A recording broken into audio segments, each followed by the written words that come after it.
अरे राहुल, चारपाई के नीचे चादर में ऐसे कब तक छुप के लेटे रहोगे? ये वैसे राहुल, चारपाई के नीचे लेटने का तरीका तुमने बहुत अच्छा निकाला है। अरे योगी जी, क्या बताऊं, इन केजरीवाल का कर्जा निकल जाए तो ये छुपना छुपाना बच जाए। अरे 2 महीने पहले मेरे पास अनाज खत्म हो गया था, जिसे खरीदने के लिए मैंने केजरीवाल जी से 50 रुपए उधार ले लिए थे, और हर दूसरे दिन वो घर लेने के लिए चले आते हैं। इसीलिए मैं चारपाई के नीचे छुपा रहता हूँ। मोदी जी वो आने ही वाले होंगे, बताना मत मैं चारपाई के नीचे हूँ। लेकिन राहुल, तुमसे भी तो 50 रुपए अभी तक नहीं लौटाए जा रहे हैं केजरीवाल जी के। अरे उन बेचारों ने अगर उधार दे दिए तो उनका उधार चुका देते। अरे केजरीवाल जी आ गए। राहुल, नीचे चादर में छुप जाओ। अरे मोदी जी, योगी जी, अखिलेश कैसे बैठी हो? राहुल कहाँ पर है? राहुल की तलाश में आया हूँ। ये तो राहुल का घर है, आप लोग कैसे बैठे हो? केजरीवाल जी, हम भी राहुल की तलाश में बैठे।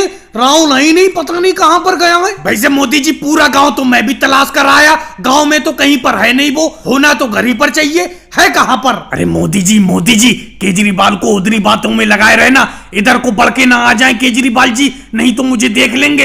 ऐसी चुपचाप लेटे रहो, बिल्कुल आवाज मत करो राहुल, ऐसी मैं केजरीवाल जी को भगा दूंगा। चुप लेटे रहो बिल्कुल। अरे मोदी जी, ये हल्के हल्के क्या गुनगुना रहे हो? किससे बातें कर रहे हो? अरे कुछ नहीं गुनगुना रहा हूँ, ये गाना याद आ गया, वो ही मुंह में गुनगुनाने लगा। बात किससे करूंगा? अरे अखिलेश, तुम कैसे चुप हो? तुम क्यों कुछ नहीं बोल रहे हो? बहुत देर से यूं ही चुप बैठी हो। तुमने कहीं राहुल को देखा है? राहुल कहाँ पर गया है? राहुल के बारे में क्या बताऊं? अगर मैं कहूंगा कि चारपाई के नीचे लेटा है, तुम मेरी बात का विश्वास नहीं करोगे। जब तुम ऐसी मजाक करोगे तो मैं विश्वास कैसे कर लूंगा? चारपाई के नीचे कैसे लेट सकता है? चलो फिलहाल तो मैं वापस जा रहा हूँ, लेकिन इतना ध्यान रखना, राहुल जैसी घर आए उससे कह देना कि केजरीवाल जी ने बुलाया है, और हाँ ये भी कहना कि पैसे लेकर आए वो मेरे 50 रुपए। तो केजरीवाल जी, राहुल ने अभी तक तुम्हारे पैसे नहीं चुकाए हैं, जो 50 रुपए उधार लिए थे। कहाँ चुकाए पैसे? इसीलिए तो मुझे बार बार इसके घर आना पड़ता है। मुझे इसके घर आकर पैसे मांगते हुए भी तो शर्म लगती है, लेकिन उसे शर्म नहीं आ रही है कि मेरे पैसे दे दे। योगी जी और अखिलेश जी, ये 2 लोग चले आ रहे हैं बिना हेलमेट के, इनको पकड़ो और इनका चालान काटो।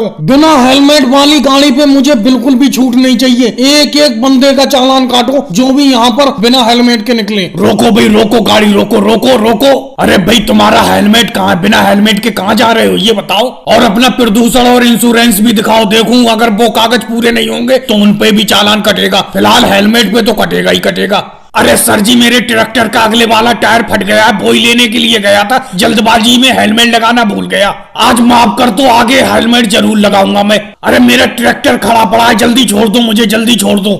योगी जी और अखिलेश, मैंने तुमसे कह दिया कि कोई भी छूट नहीं चाहिए बिना हेलमेट वाले आदमी के। इनका चालान काटो। क्यों भाई? माना कि तुम्हारे ट्रैक्टर का अगले वाला टायर फट गया था तो तुमने इस मोटरसाइकिल में पेट्रोल तो डलवाया होगा। पेट्रोल डलवाना नहीं भूले, लेकिन हेलमेट भूल गए तुम, क्योंकि बिना पेट्रोल के तो चल नहीं सकते। तो अब ध्यान रख लो, बिना हेलमेट के भी नहीं चल सकते। अब तुम्हें ध्यान रहेगा जब तुम्हारा चालान कट जाएगा। और अखिलेश, तुम खड़े खड़े क्या मुंह तक रहे हो? वो जो दूसरे भाई साहब खड़े हैं उनका भी चालान काटो, उनका भी हेलमेट नहीं है। अरे सर जी, बस आज छोड़ दो, इसके बाद मत छोड़ना। मेरा ट्रैक्टर बीच रोड में खड़ा है, बहुत तगड़ी जाम लग गई होगी, छोड़ दो। जल्दी पहुंच के मुझे टायर बदलवाना है, मुझे आज छोड़ दो बस। अरे सर जी, इनका तो कोई कागज है ही नहीं, ना इनका बीमा है, ना प्रदूषण है, और ना इन्होंने हेलमेट लगा रखा है। इनका क्या करें, आप ही बताओ। अखिलेश, इनकी मोटरसाइकिल को जब्त कर लो, पकड़ लो। अरे ये तो बिना कागज के चल रहे हैं, ना प्रदूषण है, ना बीमा है, और हेलमेट भी नहीं लगाए। अरे कम से कम कुछ तो होना चाहिए था इनके पास। पूरी की पूरी गाड़ी पकड़ लो इनकी, जब तक ये सब चीज कंप्लीट ना करा ले तब तक देना मत इनकी मोटरसाइकिल। और भाई साहब, आपका चाहे ट्रैक्टर से जाम लगे या कुछ भी हो,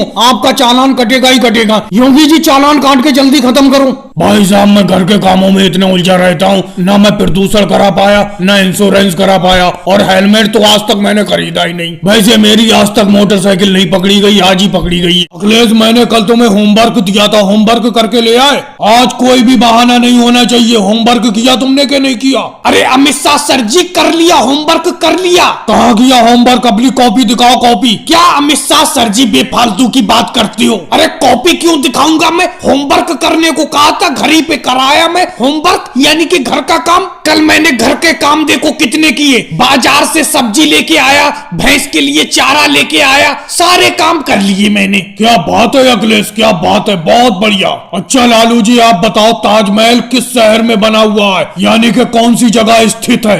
अरे मुझे तो पता है नहीं ताजमहल किस जगह बना हुआ है। किससे पूछूं? अरे जोर से पूछ भी नहीं सकता। एक तरीका है। क्या अमित शाह सर जी, आपको खुद तो पता है नहीं ताजमहल किस जगह बना हुआ है जो हमसे पूछ रहे हो? आपको पता नहीं है इसीलिए तो पूछ रहे हो हमसे। अरे लालू जी कैसी बात करते हो, मुझे तो पता है ही, आगरा में बना हुआ है ताजमहल। इसका मतलब आपको भी पता है। मैं भी यही बताने वाला था, आगरा। बहुत बढ़िया लालू जी, बहुत बढ़िया। योगी जी अब आप न्यूटन का नियम बताओ। जी अमित शाह सर जी, शुरू का याद नहीं है, आखिर का थोड़ा याद है। चलो कुछ तो याद है तुम्हें, सुनाओ। चलो लास्ट का ही सुनाओ, आखिर का। लो सुन लो, आखिर का तो मुझे याद है। इसी को ही न्यूटन का नियम कहते हैं। ये आखिर का मैंने सुना दिया, शुरू का कल को याद कर लूंगा। कोई बात नहीं योगी जी, कल को शुरू का याद कर लेना, न्यूटन का नियम। अच्छा राहुल तुम बताओ, घोड़े बेचकर सोना, इस मुहावरे को उदाहरण दे के समझाओ। इसका उदाहरण कल को दे दूंगा मैं, एकदम। अब कैसे दूं? भाई कल को कैसे दोगे, आज क्यों नहीं दे सकते उदाहरण? अरे अमित शाह जी, मेरे घर एक घोड़ा है, कल उसे बेच के सो जाऊंगा, बस आपका उदाहरण हो जाएगा, सवाल का जवाब मिल जाएगा। इसी को तो कहते हैं घोड़े बेचकर सोना। क्या बात है राहुल, तुम तो रियल उदाहरण दे के दिखा दोगे। मोदी जी तुम बताओ। रुको अमित शाह सर जी, रुको। मुझसे कुछ पूछने से पहले आप बताओ। रोज आप हमसे पूछते हैं, हमें भी तो पता चले आपको कितना आता है। 55 का पहाड़ा सुनाओ। अरे कैसी बात करते हो मोदी जी, मैं तुमसे कुछ नहीं पूछूंगा। अरे तुम आराम से बैठे रहो। देखा 55 का पहाड़ा का नाम लेते ही बहाने बनाने लगे आप। खाली किताब में देख के सवाल पूछते रहते हो, परेशान करते रहते हो हमें। आता जाता तो है नहीं कुछ आपको। राहुल तुम चिंता क्यों करते हो, जो ऊपर वाले को मंजूर होता है वो ही होता है। जब इतनी तेज आंधी आ गई तो अपने हाथ में क्या बचा था ये बताओ। इस तेज आंधी और तूफान में अपने आम के पेड़ों से सारे कच्चे आम टूट कर गिर गए। अरे मोदी जी, चिंता इस बात की नहीं है कि अपने आम के पेड़ों पे से ये कच्चे आम तूफान आंधी में टूटकर गिर गए। चिंता तो इस बात की है अब ये इतने कच्चे आम बिकेंगे कैसे करके बिकेंगे। आज 4 दिन होने को जा रहे हैं लेकिन अभी तक एक भी आम नहीं बिका है। राहुल तुम बिल्कुल चिंता मत करो, इस बात की बिल्कुल भी चिंता मत करो। एक ना एक दिन इस मंडी में कच्चे आम खरीदने के लिए कोई ना कोई व्यापारी आएगा ही आएगा, और कोई अच्छा व्यापारी आ जाएगा, सारे के सारे कच्चे आम मैं उसी को बेच दूंगा। लेकिन मोदी जी आपको मेरा तो ध्यान है, आज मुझे मंडी में आए हुए 4 दिन हो गए, 4 दिन की दिहाड़ी ले लूंगा मैं। राहुल क्या करें, अखिलेश को इसके घर भेज दे। मैं अखिलेश को इसलिए मंडी में लाया था, मैंने सोचा था एक ही दिन में ये आम बिक जाएंगे और आम बेचकर अपना लोग घर चले आएंगे, अपने ऊपर ज्यादा मेहनत भी नहीं पड़ेगी, अखिलेश को 1 दिन की दिहाड़ी दे देंगे। लेकिन आज 4 दिन होने को जा रहे हैं, आम बिक ही नहीं रहे। खाली बैठाल के अखिलेश को कितने दिन खिलाया जाए, इसे घर भेज देते हैं। अरे कोई व्यापारी आ रहा है। अरे भाई साहब आम तो बहुत बढ़िया है, आपके आम क्या रेट दे रहे हो? काफी बड़े बड़े आम है लेकिन काफी आम है, आम का रेट बताओ, सारे के सारे आम खरीद लूंगा। सेठ जी सारे के सारे आम खरीद लोगे तो आप अपना ही रेट बता दो, आप जो भी रेट बोलोगे उस रेट में मैं सारे आम बेच दूंगा। तो ऐसा करो 15 रुपए किलो के हिसाब से सारे के सारे आम मुझे तोल दो। अरे सेठ जी आप आम का रेट कुछ ज्यादा ही कम लगा रहे हो, फुटकर का भाव लगा रहे हो। अरे थोक का रेट लगाओ, थोक का 20 रुपए किलो ले लो। राहुल एक व्यापारी और आ गया। अरे भाई साहब आम क्या रेट बेच रहे हो, आम का रेट बताना। अरे मोदी जी आज तो आम खरीदने के लिए काफी व्यापारी आ रहे हैं, रेट ज्यादा बताना। राहुल ज्यादा ही बताऊंगा, ज्यादा ही बताऊंगा।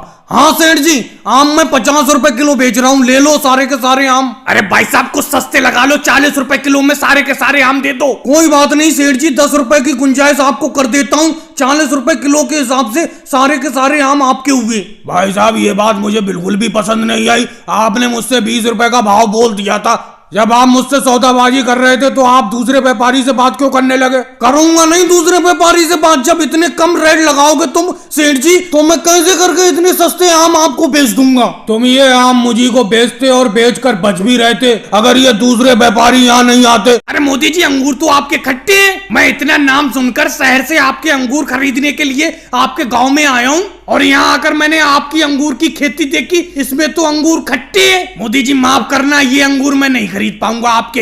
अरे नहीं होगी जी, आपने कोई गलत अंगूर तोड़कर खा लिया होगा, वो खट्टा लगा होगा आपको। ये देखो इस अंगूर के गुच्छे में से एक अंगूर तोड़कर खाओ, बिल्कुल मीठे अंगूर है, खाओ। अरे मोदी जी जो बच्चे कुछ साफ दांत थे वो भी आपने खट्टे करवा दिए, ये अंगूर तो पिछले वाले से भी ज्यादा खट्टा है। कौन सी दवा का छिड़काव किया था आपने कि इतने ज्यादा खट्टे अंगूर हैं आपकी फसल में? मैं इतनी दूर शहर से आपके अंगूर खरीदने के लिए आपके गांव में आया था, लेकिन ये अंगूर तो बिल्कुल खट्टे निकले। अरे भाई साहब आप हाथ में ये काले वाले अंगूर कैसे लिए चले आ रहे हो बताओ? अरे सेठ जी मैंने भी मोदी जी के बराबर में 4 बीघा खेत में ये काले वाले अंगूर की खेती की है, इसको चेक कर देखो, बिल्कुल शहद से भी ज्यादा मीठा अंगूर है, चखो। अरे भाई साहब काले अंगूर तो मुझे चाहिए ही नहीं, मुझे सिर्फ हरा वाला ये और हल्का पीला वाला अंगूर चाहिए। मेरे पास काले अंगूर की बिक्री बिल्कुल नहीं है, मुझसे कोई भी काला अंगूर नहीं खरीदता है। मेरे यहाँ पर एक लालू जी हैं, काले अंगूर के बहुत बड़े व्यापारी हैं, मैं उनका नंबर तुम्हें दे दूंगा, उनसे बात कर लेना,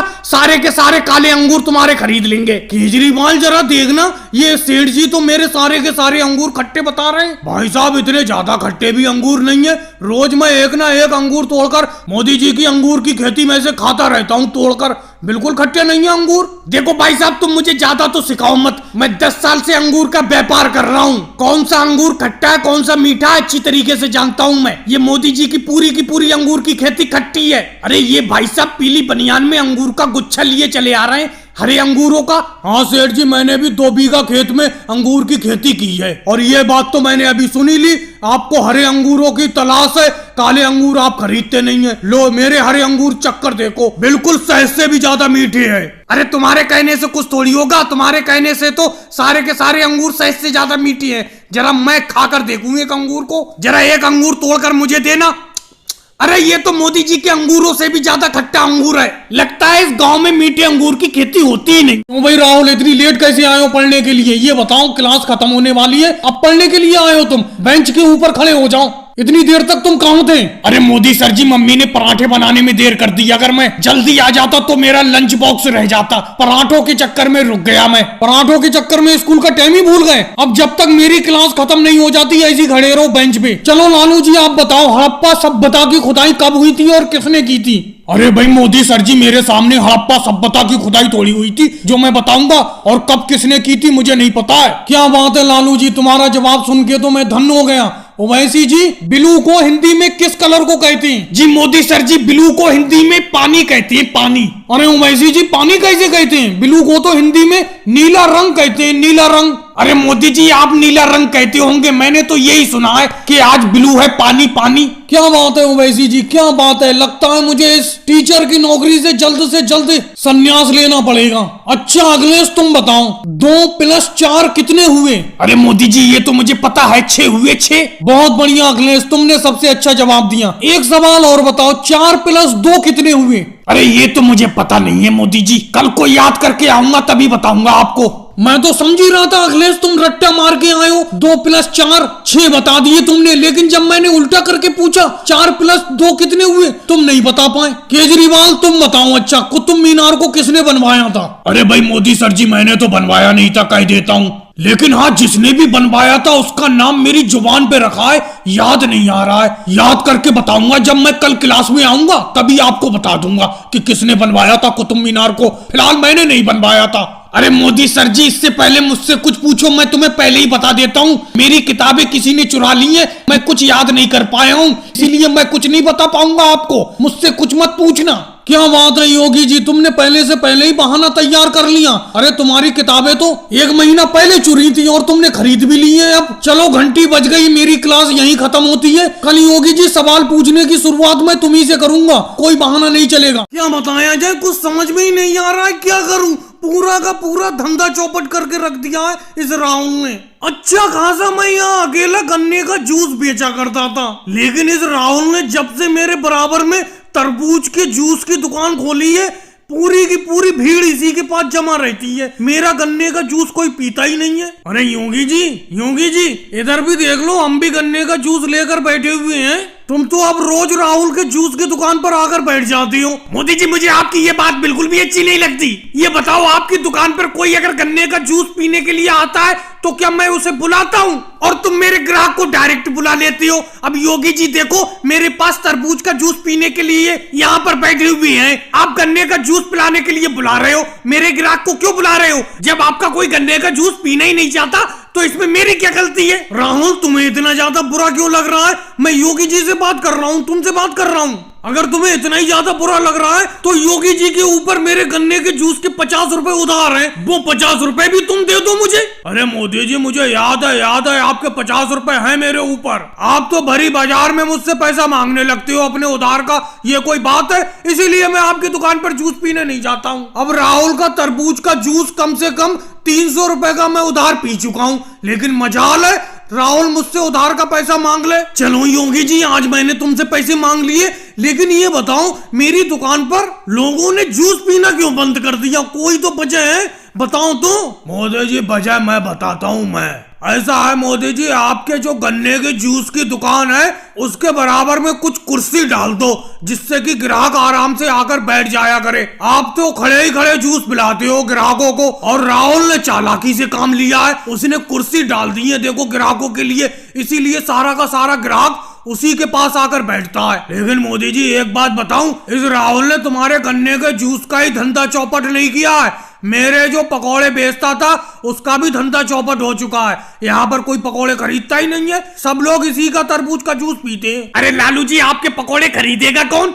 पहले आपके पकोड़े बहुत ही अच्छे होते थे। और रही राहुल के जूस बिकने की बात, क्योंकि राहुल अपने तरबूज के जूस को उधार ज्यादा बेचता है, इसीलिए लोग ज्यादा पीते हैं उसका जूस। अरे मोदी जी ये आपकी टोकरी कितने की पड़ेगी? मुझे एक रेट बताना, भावबाजी करना मुझे बिल्कुल भी पसंद नहीं है, समझे? एक रेट बता दो कितने की पड़ेगी। एक दाम बताओगे अगर सही तो तुरंत ले लूंगा मैं तुम्हारी ये टोकरी। राहुल मुझे भी भावबाजी करना बिल्कुल भी पसंद नहीं है, एक रेट बताऊंगा, हाँ या ना में जवाब देना। 40 रुपए की पड़ेगी ये टोकरी, ले लो जाओ। पैसे तो मैं 50 की बेच रहा हूँ, लेकिन तुम्हारे लिए 40 की लगा दी, तुरंत हाँ कर दो अभी, अगर नहीं तो दोबारा पूछोगे तो 50 ही रुपए लूंगा। मोदी जी ये सब टोकरी एक बराबर तो है, छोटी बड़ी तो नहीं है, एक बड़ी सी टोकरी छांट लूं इनमें से। चलो ले लेता हूँ 40 रुपए की। अरे राहुल बड़ी टोकरी क्या छांटोगे, सब एक बराबर है, कोई सी भी ले लो। वन में बांस टेढ़े लगते हैं, सब एक बराबर है, समझे? अरे योगी इंस्पेक्टर साहब आ गए। योगी इंस्पेक्टर साहब क्या चाहिए, क्या टोकरी चाहिए तुम्हें? अरे मोदी जी मैंने तुम्हें पहले भी मना किया था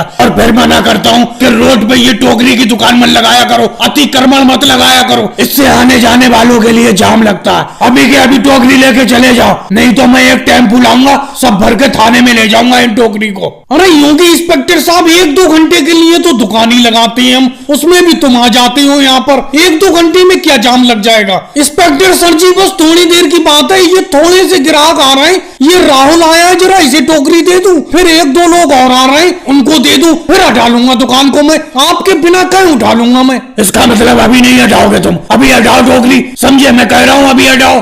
अरे योगी इंस्पेक्टर साहब थोड़ी देर ही तो लगाने को कह रहे हैं, मोदी जी थोड़ी देर लगा लेने दो इन टोकरियों की दुकान को, फिर हटा लेंगे, ये थोड़ी देरी की तो बात है। अरे राहुल तुम यहाँ पर टोकरी लेने के लिए आए हो, टोकरी लेके जाओ, ज्यादा बातें तो बनाओ मत यहाँ पर। चलो मोदी जी 1 घंटे के लिए लगा लो, लेकिन 1 घंटे के बाद हटा देना ये सारी की सारी टोकरी, जाम लगता है बहुत बेकट यहाँ पर। बहुत बहुत शुक्रिया योगी इंस्पेक्टर साहब, बहुत बहुत शुक्रिया। चलो 1 घंटे बाद हटा लूंगा। अरे योगी इंस्पेक्टर साहब 1 घंटा तो बहुत दूर, आधे घंटे में हटा लूंगा सारी की सारी टोकरी।